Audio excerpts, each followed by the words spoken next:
Bəstirin, alın da mənim torpağımı Hayır, gedin. sen çok şeylisin. Gel bura.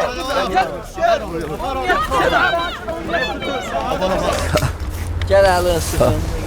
Sağ ol. Teşekkür ederim. Sağ ol. Çok sağ ol.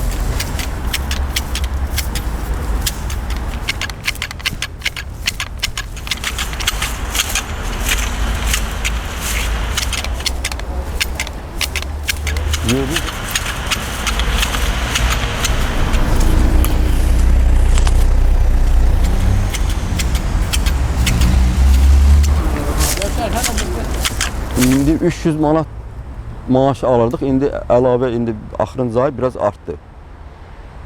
Mən hər ay maaşdan maaşa borc alıram. Borc içində bu borc alıb maaşı başa vururam, ondan sonra maaş alandan sonra belə əlavə borcu verirəm. Bunsuz yaşamaq olmur, çətin deyil. Ancaq gözüb yaşayırıq. Mən yaşamağım haqqında şikayət eləmirəm ki, az qaldım su. Ancaq mənim dərdim, sərim torpaqdır. Mən məhv olmuşam, mənim içim tüyüyür. Alın da mənim torpağımı, niyə almırsınız? O pişlərdən niyə mən məhv olmalıyam, bəstirin da ta. Qaçqın və məcburi köçkünlərin işləri üzrə Dövlət Komitəsinin sədri Rövşən Rzayev keçirdiyi mətbuat konferansında bildirdi ki, Yaşar Cəfərovun özünə və oğluna Müşfiqabad qəsəbəsində məcburi köçkünlər üçün inşa edilmiş yaşayış kompleksində mənzil verilib.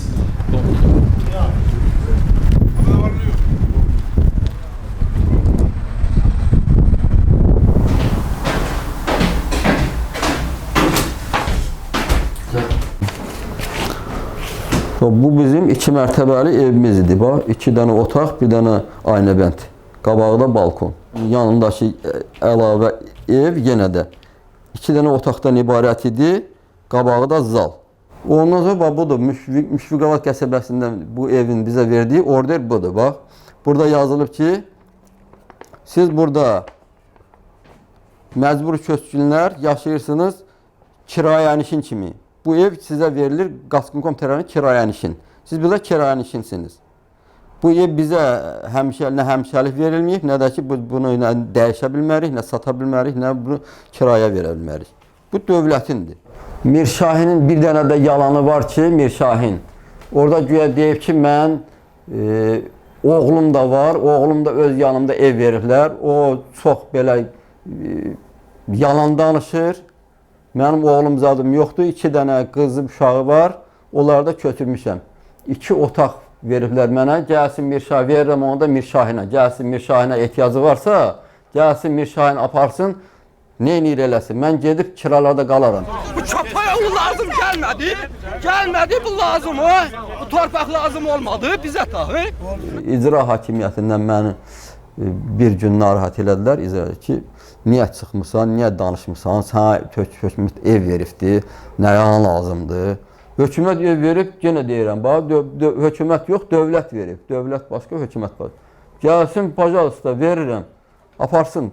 Mənə lazım deyil onun evi ki, mən ağzımı mumluyam, yumam. Mən indiyə kimi nə qədər ki, bütün mübarizəmi aparmışam.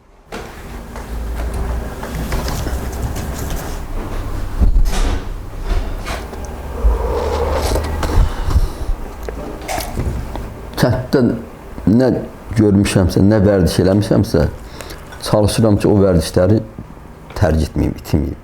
Məsələn, mən çayı nəlbəyə töküb içməyi xoşlayıram. Yemək yeyəndə mən quru əllə yeməyi xoşlayıram. Kənddəki o bir şeylər yuxa çörəklə xoşlayıram ki, məsələn, aşdı, bəzi şeylər, onu elə bilirəm ki, onları mən tərk etsəm, hər şey bitib batacaq. Bunu erməninin üstünə göndərsəydilər, vallahi indi almışlar. And olsun Allaha almışlar indi. Ayda bir dənə kənd alsaydılar, indi qutarmışdı biz bu müsibətdən. 26 ildir ki, mən bu illəri ki, mən vərəqləyirəm. Hər ili bir gözümün qabağına gəlir. Mən baxıram ki, bunlar heç vaxt nə Qarabağ alan deyil, nə torpaq alan deyil, nə Zəngilan, nə Qubadlı, nə Laçın, nə Kəlbə, heç. Burada mən ölmək istəmirəm, can vermək istəmirəm. Mən Əzrailə hər gün deyirəm ki, ey Əzrail, mənim canımı alma. Qoy bu torpaq alınsın, gedin burada mənim canımı rahat al.